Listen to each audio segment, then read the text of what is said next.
जाना चाहिए। फिलहाल बहुत धन्यवाद आप दोनों को ये हमारे साथ जुड़ने के लिए।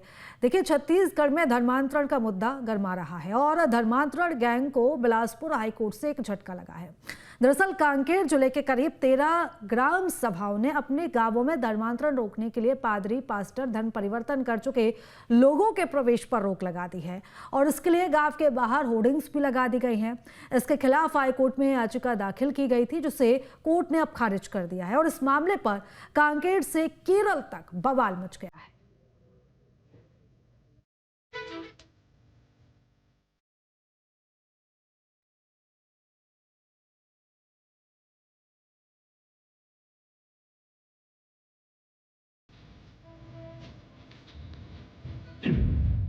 धर्म परिवर्तन किया तो गांव में नो एंट्री।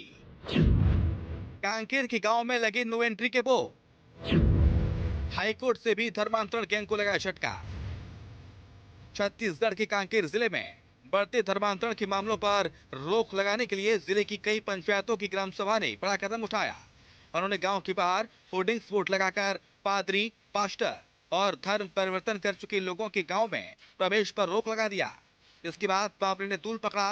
कांकेर के रहने वाले दिब्बल टांडी और जगदलपुर के रहने वाले नरेंद्र भवानी ने हाईकोर्ट में अलग अलग जनहित याचिकाएं लगाई, जिसमें कहा गया कि होर्डिंग्स गैर कानूनी है। जिस पर बिलासपुर हाईकोर्ट की डिवीजन बेंच ने सुनवाई की और गांव में पादरियों और धर्मांतरित ईसाइयों के प्रवेश पर बैन के खिलाफ लगाई गई इस याचिका को खारिज कर दिया। मामले में कोर्ट ने कहा कि प्रलोभन या गुमराह कर जबरन धर्मांतरण को रोकने के लिए होर्डिंग्स लगाना असंवैधानिक नहीं है। ऐसा लगता है कि होर्डिंग्स संबंधित ग्राम सभाओं ने स्थानीय जनजातियों और सांस्कृतिक विरासत के हितों की रक्षा के लिए एक एहतियाती उपाय के रूप में लगाए। हाईकोर्ट ने दोनों पक्षों को सुनने के बाद ये भी कहा कि होर्डिंग्स जबरन धर्मांतरण रोकने के लिए है। ये सार्वजनिक व्यवस्था बनाए रखने के लिए जरूरी है। अब इस मामले पर प्रदेश में सियासत भी शुरू हो गई है।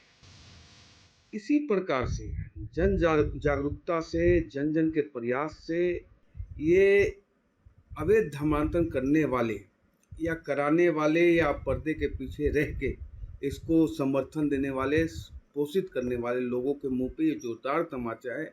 और वास्तव में ये हमारा अधिकार है, कर्तव्य है कि हमारे क्षेत्र में अगर हमको ये पता चलता है कि धर्मांतरित हो रहे लोग, जिस प्रकार से कांकेर का मामला है, साधुवाद है ग्राम पंचायत का, इसी प्रकार से आपको इनिशिएटिव लेना पड़ेगा। देश में धर्मांतरण को लेकर जो विवाद हो रहे हैं वो कहीं न कहीं सरकार प्रायोजित है।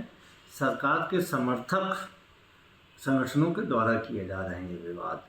वास्तव में सरकार चाहती है कि धर्मांतरण को लेकर रोक लगे, धर्मांतरण को लेकर विवाद न हो, तो फिर कानून क्यों नहीं बनाया जा रहा है। डबल इंजन की सरकार है। सुप्रीम कोर्ट के निर्देश के बाद भी कानून बनाने के बारे में सेंट्रल गवर्नमेंट ने भी कुछ नहीं किया और राज्य में तो मुख्यमंत्री जी अपने मंत्रिमंडल की पहली बैठक में कहे थे कि धर्म स्वतंत्रता विधेयक तैयार है और 60 दिन में इसका हम निर्णय ले लेंगे। अब 2 साल हो गए, कोई निर्णय नहीं ले पाए। कभी कभी बयानबाजी जरूर करते हैं। ये भारतीय जनता पार्टी का पॉलिटिकल प्रोपेगेंडा है। वो अपनी राजनीति को बचाए रखने के लिए धर्मांतरण के मामले में तमाम तरह की कवायदे करवाती है। बता दें कि ग्राम सभा को संविधान की 5वीं अनुसूची के तहत अपनी परंपराओं और संस्कृति की रक्षा के लिए निर्णय लेने का संवैधानिक अधिकार प्राप्त है।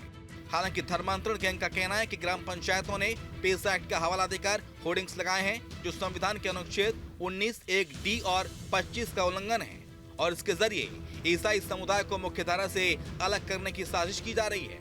फिलहाल इस मामले में हाईकोर्ट ने याचिकाकर्ताओं को पेशा नियम 2022 के तहत ग्राम सभा और संबंधित अधिकारी के पास जाने का निर्देश दिया है। ये भी जान लीजिए कि कांकेर के 13 ग्राम पंचायतों में पादरी, पास्टर और धर्म परिवर्तन कर चुके लोगों के गांव में प्रवेश पर रोक लगाने वाले ऐसे बोर्ड लगाए गए हैं। Team news state.